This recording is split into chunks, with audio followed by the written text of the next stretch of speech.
Hello and welcome to W S cube tech. मैं हूं BK Singh और आज की इस मैटलैब सिमुलिंक ट्यूटोरियल के अंदर हम देखने वाले हैं कि क्लोज लूप सिस्टम को कैसे इम्प्लीमेंट करते हैं। तो क्लोज लूप सिस्टम होता क्या है, सबसे पहले इसको एक ब्लॉक डायग्राम से देखते हैं, उसके बाद हम इसको इम्प्लीमेंट करेंगे सिमुलिंक के अंदर। तो चलिए यहाँ पे देखिए, मैंने एक ब्लॉक डायग्राम बनाया हुआ है जिसके अंदर हमें एक डिजायर्ड वैल्यू चाहिए और कुछ गेन दिए हुए हैं और उसके साथ साथ हमारे कुछ इनपुट हैं और उसके बाद हमारा आउटपुट चाहिए। तो डिजायर्ड आउटपुट अगर हम आउटपुट में ले पाते हैं with the help of close loop system. Close loop का सिस्टम का मतलब क्या है कि अगर हम यहाँ पे देखिए, ये इनपुट है और ये अगर डायरेक्शन देखें तो ये डायरेक्शन आउटपुट की तरफ जा रहा है, तो इसे हम बोलते हैं ओपन लूप सिस्टम। लेकिन अगर हम इसके अंदर फीडबैक दे देते हैं, फीडबैक यानी कि देखिए आउटपुट से लेके इनपुट के अंदर जा रहा है, अब इनपुट के अंदर whether it is positive feedback और नेगेटिव फीडबैक, तो डिपेंडिंग अपॉन आपका क्या हो जाएगा कि क्लोज लूप फॉर्म होना चाहिए। तो क्लोज लूप फॉर्म होते ही इसको बोलते हैं क्लोज लूप सिस्टम। अब इसके अंदर हमें ये गेन पॉजिटिव या नेगेटिव कब लेते हैं, ताकि डिजायर्ड आउटपुट हो वो हमारा एज इट इज़ एग्जैक्ट आए। तो यहाँ पे देखिए हमारे पास जो डिजायर्ड वैल्यू है, अगर हम इनपुट देते हैं और आउटपुट की वजह से हमने यहाँ पे क्या लिया हुआ है, नेगेटिव, तो यहाँ पे जो इनपुट आ रहा है वो क्या होगा, ये आउटपुट के साथ सब्सट्रैक्ट होगा, उसके साथ हम कुछ गेन से मल्टीप्लाई करेंगे, जिसके बाद जो इनपुट है वो अप्लाई हो जाएगा इनपुट टर्मिनल पे, जो एक सबमिशन है, और उसके बाद जो हम इनपुट दे रहे हैं उसके साथ जो गेन के साथ इनपुट आ रहा है वो फाइनली आउटपुट में आ जाएगा। तो इस तरीके से ये बार बार होता रहेगा जब तक ये रिपीट होगा, जब तक कि हमारा डिज़ायर आउटपुट आ नहीं जाता।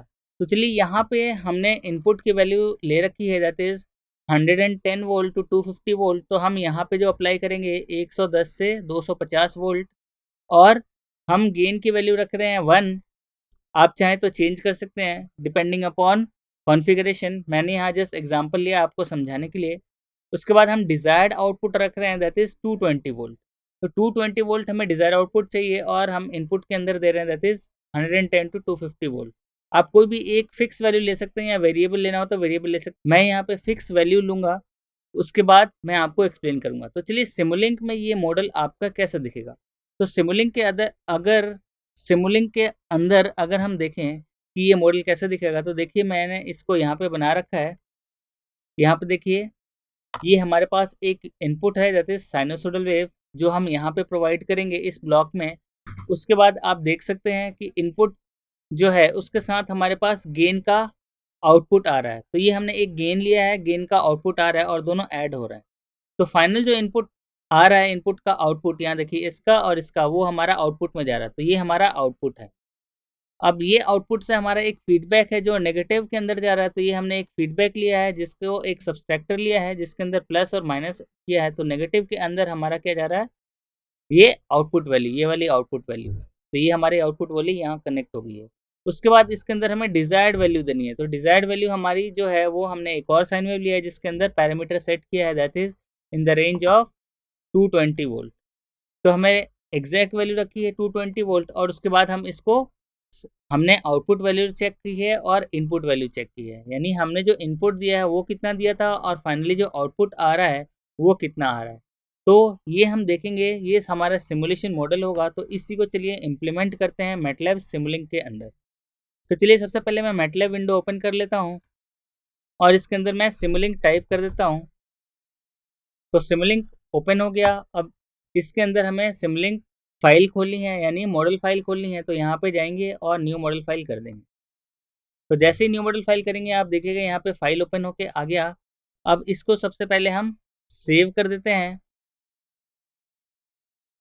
तो इसको सेव कर देते हैं with a name close loop या क्लोज लूप 1, और इसको हम सेव कर देते हैं अपने डिजायर्ड लोकेशन पे। आपको जहाँ चाहिए आप वहाँ सेव कर सकते हैं। ये मैंने इसको सेव कर दिया।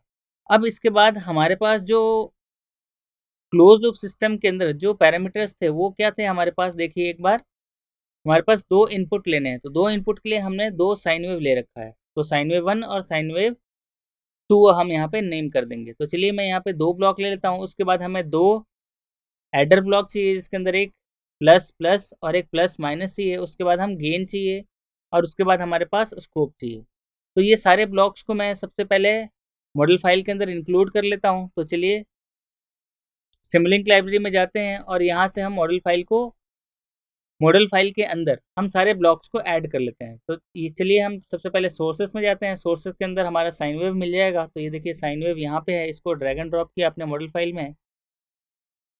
तो ये रहा हमारा साइन वेव, और उसके साथ साथ हम एक और साइन वेव ले लेते हैं। तो हमने 2 साइन वेव ले लिया और इसको नाम दे देते हैं। ये हमारे पास इनपुट है और ये हमारे पास डिजायर्ड आउटपुट है। अब हमें एडर ब्लॉक चाहिए, तो एडर ब्लॉक के लिए हम मैथ्स के अंदर जाएंगे। यहाँ पे देखिए मैथ ऑपरेशन के अंदर, और इसके अंदर से हम ऐड ब्लॉक को ड्रैग एंड ड्रॉप करेंगे अपने मॉडल फाइल में। हमें 2 चाहिए तो दोनों को हमने ड्रैग कर दिया 2 बार। एक बार हमें एडर चाहिए और एक बार हमें एडर प्लस सब्सट्रैक्टर दोनों चाहिए। तो इस पर डबल क्लिक करेंगे और इसके पैरामीटर के अंदर हम माइनस चेंज कर देंगे। यहाँ प्लस प्लस है तो यहाँ पे प्लस और माइनस चेंज कर देंगे तो एक सब्सट्रैक्शन अप्लाई हो जाएगा। तो यहाँ पे देखिए हमारा फीडबैक के लिए एक पॉजिटिव और नेगेटिव आ गया है। अब इसके साथ हमें गेन चाहिए, तो गेन का ब्लॉक हम ले लेते हैं। तो कॉमनली यूज ब्लॉक के अंदर हमारा गेन आएगा, इसको हम ड्रैग एंड ड्रॉप कर देते हैं अपने मॉडल फाइल के अंदर। और ये देखिए ऑलमोस्ट हमारा सारा ब्लॉक के पैरामीटर्स या ब्लॉक्स आ गए हैं। अब इसके अंदर हमें एक आउटपुट चाहिए, तो सिंक ले लेते हैं। सिंक के अंदर से हम स्कोप को कनेक्ट करके अपने मॉडल फाइल में ड्रैग एंड ड्रॉप कर देते हैं। तो यहाँ पे देखिए अब इसके अंदर हमारा जो सिमुलेशन मॉडल था वो देखिए यहाँ पे ये साइन वेव था जिसको हमने एक एडर में कनेक्ट किया था, और उसके बाद एक हमने output as it is check किया था। तो इसको कनेक्ट कर लेते हैं। तो ये देखिए ये हमारा साइन वेव है इनपुट। अब इसके अंदर सबसे पहले हमें इनपुट वैल्यू प्रोवाइड करनी पड़ेगी। तो इनपुट वैल्यू हम प्रोवाइड कर देते हैं, दैट इज सपोज 250 वोल्ट। तो इस पर डबल क्लिक करेंगे और इसके अंदर पैरामीटर्स एम्पलीट्यूड को हम चेंज कर देंगे। सिंस एम्पलीट्यूड आरएमएस के अंदर है तो हम इसको डायरेक्टली मल्टीप्लाई कर सकते हैं √2 से। तो हम लिख सकते हैं 250 इंटू SQRT एंड 2। तो ये क्या करेगा, आपको नॉर्मल वोल्टेज दे देगा, दैट इज 250 वोल्ट। बाकी सारी चीज़ें एज इट इज़ रहने देनी है। आप चाहे तो सैम्पल टाइम चेंज कर सकते हैं। तो सैम्पल टाइम अगर मैं चेंज करना चाहूँ तो अभी इसको एज इट इज़ रहने देता हूँ, फिर इस बाद में सैम्पल टाइम चेंज करके फिर रन करूँगा। तो अभी हमने अप्लाई कर दिया, दैट इज 250 वोल्ट, और इसके अंदर हमें अप्लाई करना है, वो अप्लाई करना है that is desire output is 220 volt. तो हमें इस पर डबल क्लिक करना है और इसके अंदर 220 वोल्ट सेट करना है। 220 into SQRT that is square root of 2, और इसको अप्लाई कर देते हैं। तो ये हो गया हमारा। अब इसको कनेक्ट करते हैं और स्कोप के अंदर जो वैल्यूज़ हैं वो 2 ले लेते हैं। तो इस पर डबल क्लिक करेंगे और डबल क्लिक करने के बाद इसके सेटिंग में जाएंगे और नंबर ऑफ एक्सेस को 2 कर देंगे और अप्लाई कर देंगे। तो यहाँ पे देखिए 2 आ गए हमारे पास। अब एक हम डायरेक्टली इनपुट से कनेक्ट करेंगे और इसका जो आउटपुट है वो सेकंड वाले पोर्ट से कनेक्ट करेंगे। तो ये हमारा पहला कनेक्शन हो गया। अब इसके अंदर हम इसके बाद अब हमारा ये पार्ट कंप्लीट हो गया। अब हम देखेंगे कि गेन से हमारा एडर आ रहा है, उसके बाद हमने साइन वेव दिया है और एक फीडबैक आ रहा है दैट इज नेगेटिव से कनेक्टेड है। तो यहाँ पे देखिए सबसे पहले मैं गेन की वैल्यू सेट करता हूँ, क्योंकि ऑलरेडी 1 दिया हुआ है तो हम डायरेक्टली सेट करें या ना करें वो ऑटोमेटिकली गेन 1 ले लेगा। तो यहाँ पे देखिए इसके अंदर हमारा गेन ऑलरेडी 1 है, इसको कनेक्ट करना है हमें एडर ब्लॉक से, और इसकी जो आउटपुट है यहाँ देखिए ये पॉजिटिव के अंदर, और फाइनल जो आउटपुट आ रहा है यहाँ से हमें नेगेटिव फीडबैक अप्लाई करना है। तो ये देखिए हम इसको कनेक्ट कर देते हैं, हमने कनेक्ट कर दिया इसमें, और इसका जो आउटपुट है वो हमारा गेन में कनेक्टेड है। तो आप देख सकते हैं, जस्ट थोड़ा सा एडजस्ट कर लेते हैं इसको। तो हमारा ब्लॉक ऑलमोस्ट कंप्लीट हो गया। अब इसको रन करते हैं। तो आप चाहे तो 10 सेकंड के लिए रन कर सकते हैं, आप चाहे तो कम टाइम के लिए रन कर सकते हैं, डिपेंडिंग अपॉन आप कितने टाइम के लिए सिमुलेशन करना चाहते हैं। तो चलिए मैं यहाँ पे रन करता हूँ 10 सेकंड के लिए ही। 10 सेकंड पे हमने रन किया है, देखिए हमारा वैल्यू रन हो रहा है और रन हो गया। अब स्कोप पे हम आउटपुट देख लेते हैं। तो स्कोप के अंदर हम इसको जूम करते हैं और इसको ऑटो स्केल करते हैं। तो यहाँ पे देखिए हमारा जो इनपुट था ये इनपुट है, जो देख सकते हैं यहाँ पे वैल्यू आ रही है वोल्टेज की in terms of normal voltage और ये हमारी आ रही है output in terms of normal voltage. तो ये हमारा कैलकुलेशन है और इस हिसाब से हमारा आउटपुट आ जाएगा। आप चाहें तो गेन को चेंज कर सकते हैं, तो गेन की वैल्यू अगर आप बढ़ाएं तो गेन की वैल्यू के हिसाब से भी हमारा आउटपुट आ जाना चाहिए। तो चलिए मैं इसको रन करता हूँ। तो यहाँ पे देखिए गेन के हिसाब से हमारा इनपुट था वो कितना हाई था और यहाँ पे हमारा आउटपुट ऑलमोस्ट वही आ रहा है।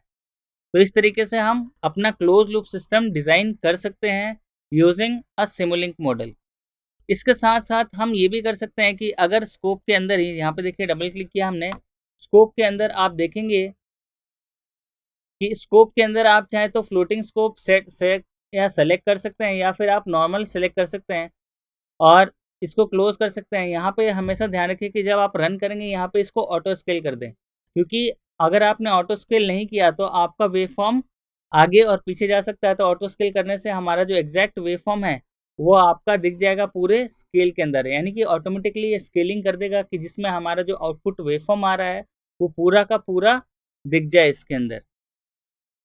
तो चलिए इस तरीके से हम क्लोज लूप सिस्टम को डिज़ाइन कर सकते हैं और भी चाहे तो इसके अंदर पैरामीटर वेरी करके हम अलग अलग वैल्यूज़ के लिए प्रोवाइड कर सकते हैं आउटपुट। तो अगर हम डिज़ायर्ड वैल्यू कुछ भी रखें उसके हिसाब से हमारा आउटपुट के अंदर वैल्यू आना चाहिए, तो आप इसके अंदर वैल्यू चेंज करके भी रन कर सकते हैं। सपोज मैं वैल्यू एकदम से कम कर देता हूँ, दैट इज़ 100 वोल्ट कर देता हूँ और फिर अप्लाई करता हूँ और फिर इसको रन करता हूँ, तब देखते हैं हमारे पास आउटपुट क्या आता है। तो यहाँ पे देखिए ये हमारे पास ऑलमोस्ट 100 इंटू √2 वैल्यू के आसपास आनी चाहिए आउटपुट, वो हमारा आ रहा है आउटपुट के अंदर। तो इस तरीके से हम इसका सिमुलेशन कर सकते हैं यहाँ पे देखिए, और आउटपुट के अंदर हम वैल्यूज़ को चेक कर सकते हैं। तो चलिए ये तो था हमारा क्लोज लूप सिस्टम। अब ये हमारा जो है इसको बोलते हैं हम नेगेटिव फीडबैक। तो इसको लिख सकते हैं नेगेटिव, ये हमारे पास नेगेटिव फीडबैक ब्लॉक है और ये हमारे पास जस्ट एडर है या फिर इसको हम समर बोलते हैं और ये हमारा गेन है। तो ये हमारा कंप्लीट हो गया, that is close loop system. तो आप देख सकते हैं ये ब्लॉक को हमने इम्प्लीमेंट कर दिया जो हमने स्टार्टिंग में लिया हुआ था, जिसके अंदर हमने गेन की वैल्यू 1 रखी और 2 रख के भी चेंज कर लिया और अलग अलग डिज़ायर्ड आउटपुट के लिए भी हमने आउटपुट चेक कर लिया। तो होपफुली आप लोगों को ये वीडियो समझ में आ गया होगा और सिमुलिंक के अंदर आप प्रैक्टिस करेंगे तो और भी इस चीज़ को एक्सप्लोर कर सकते हैं और एक्सप्लोर करेंगे तो आपको नई नई चीज़ें और सीखने को मिलेगी, क्योंकि इसके अंदर जितनी आप प्रैक्टिस करेंगे उतना आप यूज टू सिमुलेशन होंगे और जितना यूज टू सिमुलेशन होंगे आप अपने अकॉर्डिंग ब्लॉक्स को चेंज कर सकते हैं, उसके पैरामीटर को चेंज कर सकते हैं और आप अपने प्रोग्राम के अंदर यूनिकनेस ला सकते हैं। तो चलिए होपफुली आप लोग को ये वीडियो पूरा कंप्लीट समझ में आ गया होगा। तो मिलते हैं अगले वीडियो में कुछ और टॉपिक्स के साथ, तब तक के लिए थैंक यू।